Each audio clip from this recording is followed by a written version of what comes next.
नमस्कार, स्वागत है आपका बीटीवी न्यूज में। आपके साथ मैं हूं सना और आइए खबरों की शुरुआत से पहले एक नजर डाल लेते हैं हेडलाइंस पर। इलेक्ट्रॉनिक शोरूम से चोर ने उड़ाया कैश, सीसीटीवी कैमरों में कैद हुआ चोर। महानंदा रोड पर सुबह सुबह हुई चोरी की वारदात, वीडियो फुटेज के आधार पर चोर की पतासाजी करने में जुटी पुलिस।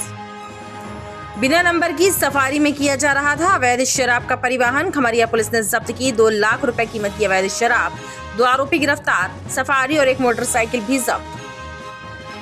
और अमखेरा रोड पर लगाए गए स्पीड ब्रेकर बन रहे सड़क हादसों का सबब, गुणवत्ताहीन तरीके से लगाए गए ब्रेकरों पर उठ रहे सवाल। 21 जून को अंतर्राष्ट्रीय योग दिवस के मौके पर जबलपुर में आयोजित होने वाले राष्ट्रीय कार्यक्रम की तैयारियां शुरू कर दी गई हैं। इस कार्यक्रम को सफल बनाने के लिए स्कूलों में छात्रों को योगाभ्यास कराया जा रहा है। योग दिवस का मुख्य कार्यक्रम गैरिसन मैदान में होगा, जिसमें उपराष्ट्रपति जगदीप धनखड़ बतौर मुख्य अतिथि शामिल होंगे। 21 जून को अंतर्राष्ट्रीय योग दिवस के अवसर पर उपराष्ट्रपति जगदीप धनखड़ के मुख्य आतिथ्य में आयोजित होने वाले योग के राष्ट्रीय कार्यक्रम की तैयारियां युद्ध स्तर पर की जा रही हैं। शिक्षा विभाग के निर्देशों के बाद स्कूलों में भी छात्र छात्राओं को योग अभ्यास कराया जा रहा है। योग दिवस का मुख्य कार्यक्रम गैरिसन मैदान सदर में होगा। इस कार्यक्रम में बड़ी संख्या में स्कूली छात्र छात्राएं शामिल होंगे। कार्यक्रम को सफल बनाने के लिए सभी स्कूली छात्रों को योग की विभिन्न विधाओं का प्रशिक्षण दिया जा रहा है। जैसे आप पीछे की तरफ खींचेंगे ना तो कमर अपने आप सीधी हो जाएगी।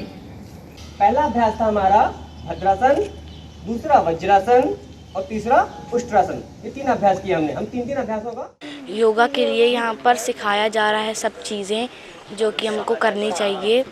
योगासन सब कुछ सिखाया जा रहा है। अगर हम रोज़ सुबह उठकर अपना आलस त्याग कर ये सब करेंगे तो हमें कभी कोई प्रॉब्लम नहीं होगी। उपराष्ट्रपति भी आएंगे। 21 तारीख को अंतर्राष्ट्रीय योग दिवस है। हम लोग योगा अपने शरीर को स्वस्थ रखने के लिए करते हैं और हमारे कोर्स में योगिक क्रियाएं दी हैं। अमीनी सबको करेंगे उस दिन। ये 21 जून को अंतर्राष्ट्रीय योग दिवस जो मनाया जाता है, इस योग दिवस के अवसर पर हमारे महामहिम उपराष्ट्रपति जी का हमारे नगर में आगमन हो रहा है। हम सब उसी की तैयारी में लगे। हमारा सारा विद्यालय परिवार ये चाहता है कि ये प्रोग्राम खूब धूमधाम से और खूब शानदार ढंग से इसको मनाया जाए। इसके लिए हमारे छात्र भी तैयारियां कर रहे हैं। हमारा पूरा स्टाफ भी इसमें लगा हुआ है। हम चाहते हैं इसको खूब सफल बनाया जाए। राष्ट्रीय स्तर के इस कार्यक्रम में स्कूली छात्रों के अलावा ट्रांसजेंडर, दिव्यांग और कैंसर जैसी बीमारियों से मुक्त हुए रोगियों का समूह भी शामिल होगा। गरीबों को पक्के आवास दिलाने वाली तमाम सरकारी योजनाएं नगर निगम की दहलीज पर दम तोड़ रही हैं। सबसे ज्यादा बुरे हालात लेमा गार्डन में बने राजीव आवास योजना के मकानों के हैं, जहां रहने वाले परिवार बिजली, पानी, सुरक्षा जैसी मूलभूत सुविधाओं के लिए तरस रहे हैं। गोहलपुर लेमा गार्डन में बने राजीव आवास योजना के मकान बदहाली का शिकार हैं। अतिक्रमणकारी यहां के फ्लैटों से खिड़की, दरवाजे, ग्रिल उखाड़ कर ले गए। बिजली, पानी की दिक्कत है और खाली पड़े फ्लैट अपराधियों का अड्डा बन गए हैं, लेकिन नगर निगम के अधिकारी ध्यान तक नहीं दे रहे हैं। गरीबों को पक्की छत मुहैया कराने की महत्वाकांक्षी योजना लापरवाही की भेंट चढ़ रही है। थोड़ा सा रिपेयर करवा दे अगर नगर निगम तो फिर से इसकी रीस्टार्टिंग हो जाएगी, फिर से बिकने लगेगा। पहला तो बिजली और पानी की समस्या यहाँ बनी हुई है, कंटिन्यू बनी हुई है। बाउंड्री करवा दी जाए ताकि कोई बाहर का आदमी इस कैंपस में ना आ पाए। इस तरीके की हम नगर निगम से अपेक्षा करते हैं, कलेक्टर महोदय से अपेक्षा करते हैं। ये गाजी नगर का एरिया कहलाता है। पार्षद सपी घीरा भैया का एरिया है। अभी उन्होंने चुनाव लड़े हैं। इसमें इतनी घूसखोरी और भ्रष्टाचार हुआ है। यहाँ के जिम्मेदार जो थे बनाने वाले, खिड़की, दरवाजे, लोगों का रहना यहाँ दुश्वार है। लाइट की समस्या यहाँ इतनी है जिसकी कोई हद नहीं है। यहाँ मीटर नहीं लग रहा नगर निगम द्वारा, पानी की व्यवस्था नहीं हो रही है नगर निगम द्वारा। अब तक 434 मकानों में से जिसमें लगभग 220 मकानों का आवंटन हो चुका है। नगर निगम की ये लापरवाही, इन चीज़ों को ऐसे ही छोड़ दिया गया। इसमें ना बाउंड्री वॉल है, ना पानी है, ना बिजली है। जिस तरीके से समस्या का कारण हम लोगों को बना जा रहा है। हम लोगों ने इस बात की नगर निगम में बोला भी कि हम लोगों ने इतना पैसा दिया है और यहाँ पे निवास कर रहे हैं तो इनकी सेफ्टी की जाए, बाउंड्री वॉल की जाए, और भी जो चीज़ें निगम ने हमको बताया था कि हम गार्डन देंगे और भी चीज़ें देंगे, सब चीज़ों में फैले। स्थिति आपके सामने है और इसको सारी इन चीज़ों को सबको छोड़ कर रखा गया, जिसके कारण आए दिन यहाँ पर असामाजिक तत्वों का डेरा रहता है, जिसके कारण आप देख रहे हैं तोड़फोड़ मची हुई रहती है और महिलाएं और बच्चे असुरक्षित अपने आप को महसूस करते हैं। हमारी यही निवेदन है नगर निगम से, कलेक्टर महोदय से, कि शीघ्र होकर इसकी जानकारी पूर्ण रूप से करके इसकी जांच करके उसको निश्चित रूप से जैसा करा सकते हैं उसको बेहतर कराया जाए। नगर निगम को इन मकानों की मरम्मत का काम कराना है, लेकिन साल भर से ज्यादा समय गुजर गया है, मरम्मत का काम नहीं हुआ, इसलिए इनका री अलॉटमेंट नहीं हो पा रहा है। योजना की बदहाली चर्चा का विषय बनी हुई है। भाजपा कार्यकर्ताओं की मदद से रांची में रोजगार मेले का आयोजन किया गया, जिसमें 20 प्राइवेट कंपनियों ने युवाओं को प्लेसमेंट प्रदान किए। मेले में दिव्यांगों को ट्राईसाइकिल सहित जरूरी उपकरणों का वितरण भी किया गया। कैंट विधानसभा क्षेत्र के अंतर्गत रांची में रोजगार मेले का आयोजन किया गया, जिसमें 20 कंपनियों ने युवाओं को रोजगार के अवसर प्रदान किए। साथ ही युवा बेरोजगारों को प्रतिभा विकास के तौर तरीके भी बताए गए। रोजगार मेले में दिव्यांगों को ट्राईसाइकिल सहित कई जरूरी उपकरणों का वितरण भी किया गया। जल्द से आने का प्रयास कर रहे हैं और जो विधायक पर संपर्क करें। कुमार भास्कर, आज कैंट विधानसभा के अंतर्गत जॉब फेयर मेला, रोजगार मेले के अंतर्गत पहले जो रजिस्ट्रेशन दिव्यांगजनों के हुए थे उनके आज उपकरण वितरित किए गए। साथ ही आज उद्योग केंद्र, जिला उद्योग केंद्र द्वारा रोजगार मेले का आयोजन किया गया। उसमें उद्यम क्रांति योजना के अंतर्गत लोगों को लोन प्राप्त करने के लिए यहाँ पर स्टॉल लगाए गए हैं। युवाओं के लिए स्व सहायता समूह के अंतर्गत स्वनिधि योजना प्रधानमंत्री जी की जो है उसके अंतर्गत स्टॉल लगाए गए हैं। और साथ ही आज 20 कंपनियों को बुलाया गया है, जिनके माध्यम से किसी को अगर नौकरी चाहिए, जॉब चाहिए, तो उसके लिए भी यहाँ पर इंटरव्यू लेकर तुरंत हम यहाँ पर ज्वाइनिंग लेटर देने का काम कर रहे हैं। इस जॉब फेयर मेले का, इस रोजगार मेले का अधिक से अधिक लोग लाभ लें। कैंट विधानसभा का हमारा युवा, हमारी बहनें आत्मनिर्भर कैसे बने, अपना उद्योग लगाएं, चाहे जॉब करें, इसके लिए हम लगातार प्रयास कर रहे हैं। रोजगार मेले में नगर निगम अध्यक्ष रिंकू बिज और पार्षद दामोदर सोनी सहित भाजपा कार्यकर्ताओं का विशेष सहयोग रहा। अमखेरा रोड पर स्पीड ब्रेकरों को कीलों से ठोक दिया गया है। प्लास्टिक के स्पीड ब्रेकर टूटे तो कीले हादसों का सबब बनने लगेंगे। नगर निगम द्वारा किया गया नियम विरुद्ध गुणवत्ताहीन कार्य चर्चा का विषय बना हुआ है। प्लास्टिक के स्पीड ब्रेकरों को सीमेंट की सड़क पर चिपकाया जाता है ताकि कीलों को ठोका जा सके। टिके की शर्त में चिपकाने वाली बात का स्पष्ट रूप से उल्लेख होता है, लेकिन अमखेरा रोड पर स्पीड ब्रेकरों को कीलों से ठोक दिया गया है। यदि प्लास्टिक के स्पीड ब्रेकर टूटे तो कलकतिया कीले हादसों का सबब बनने लगेंगे। लोगों का कहना है कि कमीशनबाजी के चक्कर में गुणवत्ताहीन काम कराया जा रहा है। इन स्पीड ब्रेकरों को एराराइट से चिपकाया जाना चाहिए था, लेकिन नगर निगम प्रशासन के द्वारा अपना काम चलाऊ रवैया अपनाते हुए इन्हें कीले से ठोका गया, जिससे सड़क में ये कीले यदि निकल जाते हैं तो ऐसी परिस्थिति में फिर से दुर्घटनाएं हो जाएंगी। तो मेरा नगर निगम प्रशासन से यह आग्रह है कि ऐसा काम चलाऊ रवैया ना अपनाकर जो आप शासन, जो जनता ने आपको जिस लिए आपको चुना है, उसका बिल्कुल सही तरीके से उन तथ्यों को सामने रखिए और सही तरीके से काम कीजिएगा। ऐसा काम चलाऊ रवैया ना अपनाएं। अमखेरा रोड पर करीब 6 स्कूल स्थित है। इस मार्ग पर बड़े वाहनों की आवाजाही है, लिहाजा स्पीड ब्रेकरों का होना बेहद जरूरी है, लेकिन जरूरत की आड़ में किया गया बेढंगा काम चर्चा का विषय बना हुआ है। मदन महल थाना क्षेत्र के अंतर्गत महानंदा रोड पर स्थित एक इलेक्ट्रॉनिक शोरूम में शुक्रवार की सुबह चोरी की वारदात घटित हुई। शोरूम के शटर का ताला तोड़ने के बाद चोरों ने शोरूम में प्रवेश किया और काउंटर में रखे तकरीबन 1,64,000 रुपए नकदी पर हाथ साफ कर दिए। चोरी की वारदात सीसीटीवी कैमरों में भी कैद हुई है। पुलिस मामले की जाँच कर रही है। मदन महल थाने के अंतर्गत महानंदा रोड पर स्थित इलेक्ट्रॉनिक उपकरणों के एक शोरूम को शुक्रवार की सुबह चोरों ने निशाना बनाया। सुबह करीब 5 बजे से 5:15 बजे के बीच एक अज्ञात चोर ने शोरूम के शटर का ताला तोड़कर भीतर प्रवेश किया और काउंटर में रखे तकरीबन 1,64,000 रुपए पर हाथ साफ कर दिए। वारदात को अंजाम देने वाला शख्स सीसीटीवी कैमरों में भी कैद हुआ है।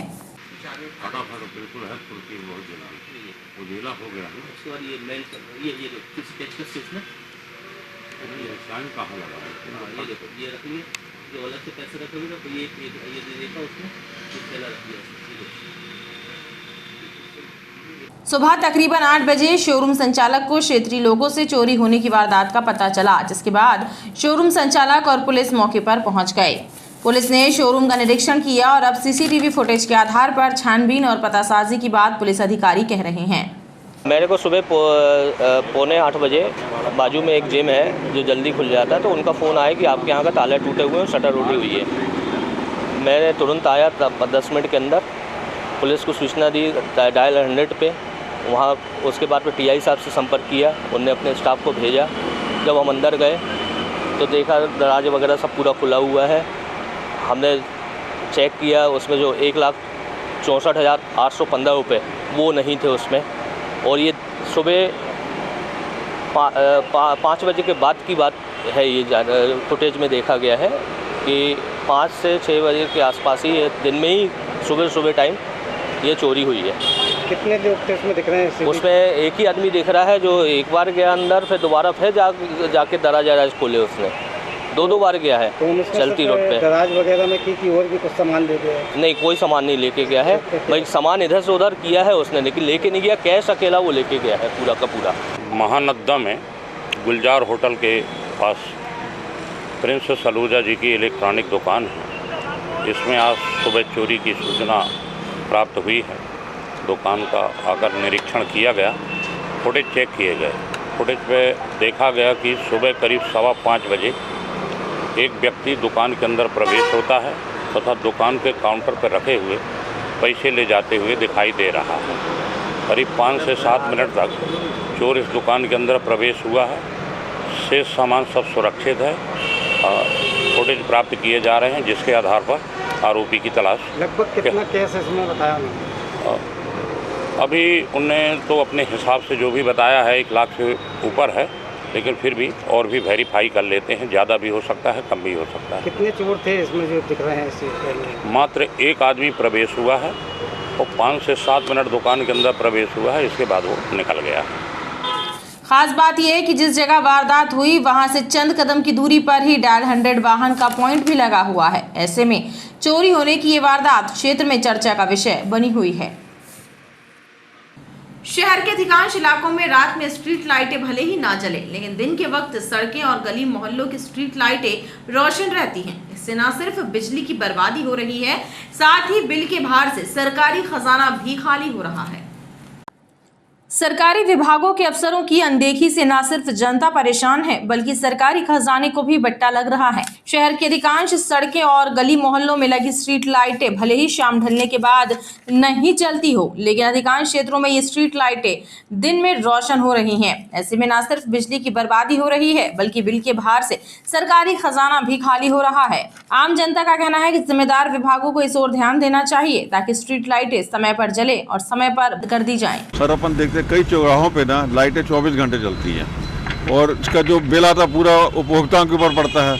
अगर यही अपन बिजली की बचत करें, उपभोक्ताओं को थोड़ा रेट कम किया जाए, रेट हर एक के घर में डबल बिल होगा। स्ट्रीट लाइटें हर टाइम जलती रहती फालतू, कई चौखटों पे देखा मैंने। क्या मांग करते हैं आप? बस यही मांग है कि भैया स्ट्रीट लाइटें टाइम से अपना चालू हो, टाइम से बंद हो और रोड रेट थोड़ा कम करे गवर्नमेंट। वहीं इस मामले को लेकर विद्युत मंडल के अधिकारियों का कहना है कि शहर में ऑटो कंट्रोल के जरिए स्ट्रीट लाइटें बंद और चालू होती हैं। कई जगह पैनलों में खराबी की शिकायतें मिली हैं, जिनमें सुधार का कार्य कराया जा रहा है। ये जो आप बात कर रहे हैं, ये कुछ एक जगह पर ऐसी रिपोर्ट्स आई है कि स्ट्रीट लाइट टाइम से ऑफ नहीं हुई है। तो स्ट्रीट लाइट एक्चुअली शहर में करीब 60-70% जगह CCMS पैनल मतलब ऑटो कंट्रोल है कि जैसे जब सनसेट होता है, जब उदय होता सूर्यास्त होता है तो अपने आप वो सेंस करके टाइमर स्विच ऑन कर देता है लाइट। और इसी तरीके से सुबह के वक्त जब सनराइज़ होता है तो अपने आप लाइट्स ऑफ हो जाती हैं। तो कुछ एक जगह इसके पैनल्स में प्रॉब्लम आई है तो उसको रिपेयर करा रहे हैं। जिम्मेदार विभाग के अधिकारी भले ही सुधार का दावा करके अपना पल्ला झाड़ रहे हो, लेकिन मैदानी हकीकत तो ये है कि दिन में खंभों पर रोशन हो रही स्ट्रीट लाइटें व्यवस्थाओं पर सवाल खड़े कर रही हैं। शहर से लगे आसपास के जिलों में शराब तस्कर ट्रेनों के जरिए अवैध शराब की स्मगलिंग कर रहे हैं। आबकारी विभाग ने जबलपुर मुख्य रेलवे स्टेशन के 6 नंबर प्लेटफॉर्म के बाहर से 2 शराब तस्करों को गिरफ्तार किया। इनके कब्जे से 300 पाव अवैध देशी शराब बरामद की गई। शहर से लगे आसपास के जिलों से भी शहर में अवैध शराब की स्मगलिंग की जा रही है। खास बात यह है कि तस्कर पान मसाले के थैलों में अवैध शराब भरकर ट्रेनों के जरिए शहर में शराब लाकर स्मगलिंग कर रहे हैं। आबकारी विभाग ने मुख्य रेलवे स्टेशन प्लेटफॉर्म नंबर 6 के बाहर अवैध शराब के साथ 2 युवकों समीर खान और राजा चौधरी को गिरफ्तार किया, जिनसे 300 पाव देशी शराब जब्त की गई। पूछताछ में दोनों आरोपियों ने बताया कि कटनी स्टेशन के पास उन्हें एक व्यक्ति द्वारा शराब दी गई थी, जिसे वह जबलपुर लाए हैं। कल शाम को सूचना प्राप्त हुई थी कि कटनी की ओर से आने वाली ट्रेनों में कुछ असामाजिक तत्वों के द्वारा जो है तो अवैध शराब की स्मगलिंग की जाती है। इस पर जो है तो आबकारी स्टाफ को सादे कपड़ों में तैनात किया गया था। शाम को लगभग 7-8 बजे के बीच 2 युवक बड़े बड़े पान मसाला के थैलों में लेकर के स्टेशन से बाहर निकल रहे थे, प्लेटफॉर्म नंबर 6 के बाहर। उसी वक्त जो है तो हमारे स्टाफ ने उनको रोका और थैलों की तलाशी लेने पर जो है तो उनमें 300 पाव देसी शराब जो है तो बरामद की है। एक समीर खान हैं और दूसरा राजा चौधरी करके हैं। इनका कहना है कि हमको जो है तो कटनी में रेलवे स्टेशन में कोई व्यक्ति ला कर के दिया है, अब वो कहाँ से लाकर दिया है ये नहीं पता। खास बात यह है कि इन शराब तस्करों की गिरफ्तारी से स्टेशन और ट्रेनों में ड्यूटी पर तैनात कर्मचारियों और अधिकारियों की मुस्तैदी पर सवाल खड़े हो रहे हैं। फिलहाल आबकारी विभाग मामले की पड़ताल में जुटा हुआ है। खमरिया क्षेत्र में पुलिस ने एक लग्जरी सफारी गाड़ी से 47 पेटी अवैध देशी विदेशी शराब बरामद की है। शराब तस्कर कुंडम क्षेत्र से सफारी में अवैध शराब लेकर आ रहे थे। पुलिस ने घेराबंदी कर सफारी को रोकने का प्रयास किया तो सफारी वाहन चालक ने पुलिस वाहन को टक्कर मारी और मौके का फायदा उठाकर गाड़ी मौके पर छोड़कर भाग गया। खमरिया क्षेत्र में पुलिस ने कुंडम की ओर से आ रही लग्जरी सफारी गाड़ी से 47 पेटी अवैध देशी विदेशी शराब बरामद की है।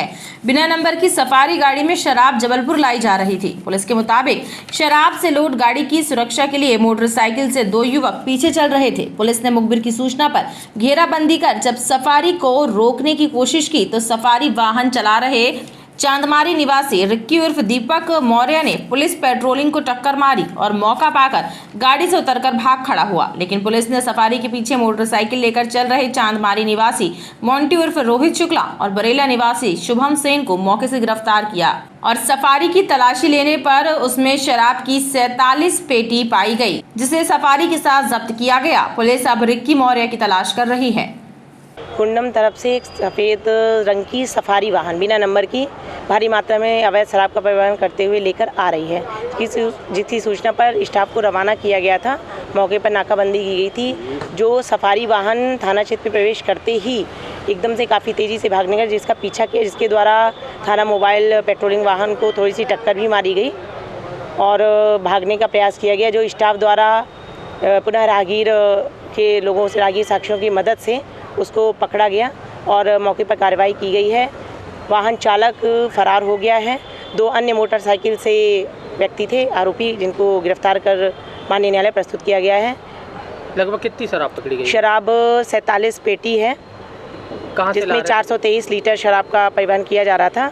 ये संभावित रूप से सिलौड़ी मार्ग से लाया जा रहा था। अभी अन्य मुख्य आरोपी की तलाश जारी है, जिसके मिलने पर सारी चीज़ें स्पष्ट हो सकेंगी। पुलिस की माने तो अवैध शराब संभवतः सिलौड़ी से जबलपुर लाई जा रही थी। पुलिस का कहना है कि मामले में रिक्की की गिरफ्तारी के बाद शराब की सप्लाई और खरीद फरोख्त से जुड़े अहम सुराग मिल सकेंगे। ओमती पुलिस ने कुख्यात सटोरिये दिलीप खत्री के फरार भाई संजय खत्री को गिरफ्तार करते हुए जेल भेजा है। सटोरिये संजय खत्री के विरुद्ध ओमती थाने में सट्टा एक्ट सहित अन्य धाराओं के तहत अपराध पंजीबद्ध किया गया था और वह विगत 2 माह से फरार था। आईपीएल का सट्टा खिलाने वाले सटोरिये दिलीप खत्री के भाई संजय खत्री को ओमती थाना पुलिस ने गिरफ्तार कर जेल भेज दिया है। संजय खत्री के विरुद्ध ओमती थाने में सट्टा एक्ट सहित अन्य धाराओं के तहत मामला दर्ज था। विगत 24 अप्रैल को दिलीप खत्री के गुर्गे नितिन पांडे को ओमती पुलिस ने गिरफ्तार किया था। नितिन से पूछताछ के दौरान पुलिस ने कई महत्वपूर्ण जानकारियां दी थी। इसी कड़ी में संजय खत्री की गिरफ्तारी की गई। मुखबिर से सूचना प्राप्त हुई थी कि थाना ओमती के अपराध में फरार आरोपी संजय खत्री थाना मुरलीधर खत्री ओमती चौक के पास में से निकल रहा है, जिस पर से थाना ओमती में पदस्थ उप निरीक्षक विपिन तिवारी इनके सहयोगी स्टाफ द्वारा इसे पकड़कर गिरफ्तार किया गया और इसे माननीय न्यायालय SDM कोर्ट पेश किया गया था, जहाँ से इसका जेल वारंट बना है और आज केंद्रीय जेल में निरुद्ध है। इसके ऊपर पहले सट्टा खिलाने और उनको सट्टा में सहयोग करने का आरोप था। पुलिस की माने तो दिलीप खत्री का भाई संजय खत्री अभी भी कई मामलों में फरार है। गुप्तेश्वर मंदिर के पास बीती रात कुछ युवकों ने एक युवक पर चाकू सहित धारदार हथियारों से हमला कर दिया। इस घटना में युवक को गंभीर चोटें पहुंची, उसे तत्काल इलाज के लिए अस्पताल में भर्ती कराया गया। घायल के परिवारजनों ने बताया कि हमला करने वाले नशे का कारोबार करते हैं, जो युवक से अवैध रुपयों की मांग कर रहे थे। गोरखपुर थाना क्षेत्र गुप्तेश्वर मंदिर के पास बीती रात सचिन कुशवाहा नामक एक युवक पर कुछ युवकों ने चाकू और डंडों से हमला कर दिया। इस घटना में युवक को गंभीर चोटें पहुंची, जिसे इलाज के लिए अस्पताल में भर्ती कराया गया। घायल सचिन के पिता द्वारिका कुशवाहा ने बताया कि सचिन पर हमला करने वाले युवक उससे अवैध रुपयों की मांग कर रहे थे। उन्होंने बताया कि हमलावर नशे का कारोबार करते हैं और आपराधिक प्रवृत्ति के हैं। ये आए दिन वहाँ पे प्रताड़ित करते, हमारे बच्चे को तलवार और चाकू और लठ और डंडे से 4-5 लोग आए और बोले क्यों बे पैसा दे रहा कि नहीं दे रहा, वसूली करने आए और तलवार और चाकुओं से मारे, जो कि आज मेडिकल में आए हैं और बहुत ज़्यादा लगा हुआ है। हम लोग बहुत परेशान हैं। ये इसमें कि आए दिन इनका यही धंधा है, ये क्रिमिनल है। और जो कि ये गुप्तेश्वर मंदिर के पास की है, हैंडपंप के पास वो नहा रहा था, नहाने के पहले वो आए और पैसा वसूली करने के लिए बोला और मारा है। परिजनों और घायल सचिन ने मामले की रिपोर्ट थाना गोरखपुर में दर्ज कराई है। पुलिस प्रकरण की जांच कर रही है। गुजरात सहित देश के अन्य हिस्सों में खतरनाक साबित हुआ तूफान बिपरजॉय मध्य प्रदेश में भी असर दिखा सकता है। मौसम वैज्ञानिकों की माने तो पूर्वी मध्य प्रदेश में आगामी 24 घंटे में तूफान का असर देखने को मिलेगा। ऐसे में हल्की बारिश भी हो सकती है, लेकिन तापमान सामान्य से ज्यादा ही रहेगा। जबलपुर संभाग के जिलों में भी बिपरजॉय के असर से बारिश होने की संभावना मौसम विभाग ने व्यक्त की है। गुजरात सहित देश के अन्य राज्यों को प्रभावित करने वाला महातूफान बिपरजॉय मध्य प्रदेश में भी असर दिखाएगा। आगामी 24 घंटे में जबलपुर संभाग के जिलों सहित पूर्वी मध्य प्रदेश में बिपरजॉय के असर से हल्की बारिश होने की संभावना मौसम वैज्ञानिकों ने व्यक्त की है। हालांकि इससे दिन और रात के तापमान पर असर नहीं पड़ेगा और लोगों को गर्मी से राहत नहीं मिलेगी, बल्कि तूफान के असर से लोगों को उमस भरी गर्मी का सामना भी करना पड़ सकता है। बीते 24 घंटे में जिले का न्यूनतम तापमान सामान्य से 3 डिग्री सेल्सियस अधिक 29 डिग्री सेल्सियस दर्ज किया गया है। वहीं प्रदेश के अन्य शहरों की तरह अधिकतम तापमान भी 40 डिग्री सेल्सियस के पार था, जो सामान्य से अधिक था। वेरी सीवियर साइक्लोन जो बिपरजॉय है, वो कल रात को 10:30 और 11:30 के बीच में जकाऊ पोर्ट गुजरात के पास लैंडफॉल हुआ उसका, और आगे बढ़ते हुए इस समय वो भुज के पास है, 30 किलोमीटर दूर है, और उसकी स्पीड, हवा की स्पीड अब कम हो चुकी है, एक साइक्लोनिक स्टॉर्म में तब्दील हो चुका है, और आज शाम तक वो एक डीप डिप्रेशन के रूप में तब्दील हो जाएगी और उसकी हवा की गति और कम होकर 51 to 62 किलोमीटर रहने की संभावना है। इस साइक्लोन के कारण मध्य प्रदेश में और खासकर पूर्वी मध्य प्रदेश में भी मौसम में तब्दीली दर्ज की जाएगी। आगामी 24 घंटे के लिए जो पूर्वानुमान प्राप्त हुआ है, उसके हिसाब से संभाग के जिलों में हल्की बारिश की संभावना है, लेकिन तापमान सामान्य से अधिक ही रहेगा। रात का तापमान भी सामान्य से अधिक रहने की संभावना है। कल का अधिकतम 40.8 रिकॉर्ड किया गया, तो सामान्य से 4 डिग्री अधिक था। रात का जो तापमान है वो 29.4 रिकॉर्ड किया गया था, जो सामान्य से 3 डिग्री अधिक है। वहीं शुक्रवार को भी लोगों को तीखी गर्मी और तेज धूप सामना करना पड़ा। दिन और रात के तापमान में बढ़ोतरी के चलते लोग हलाकान नजर आए। दिन के वक्त सड़कों पर लोगों की आवाजाही कम नजर आई। भैया मौसम इतना गर्म है कि आदमी की हालत ख़राब है। सोच समझ में नहीं आता कि करे तो करे क्या। कहीं पानी पीता है, कहीं नहीं पी पाता है। गर्मी इतनी है, छाया नहीं है खड़े होने के लिए, पेड़ पौधे सब कट चुके हैं शहर के अंदर। बहुत बुरी स्थिति है, आदमी परेशान है। तापमान बहुत तेज़ तापमान है। इस तापमान में बाहर निकलना मुश्किल है। आज तो 16 हो गई है, अभी तक कोई तापमान देखिए आप, ऐसा लग रहा है जैसे 9 तपा चल रहे हैं। वहीं दूसरी ओर मानसून भी प्रदेश की तरफ धीरे धीरे बढ़ रहा है। हालांकि अगले 2 दिनों तक पूर्वी मध्य प्रदेश में हल्की बारिश होने की संभावना है, लेकिन इससे लोगों को गर्मी से राहत नहीं मिलेगी। खबरों का सिलसिला लगातार जारी रहेगा। आप देखते रहिए BTV न्यूज़।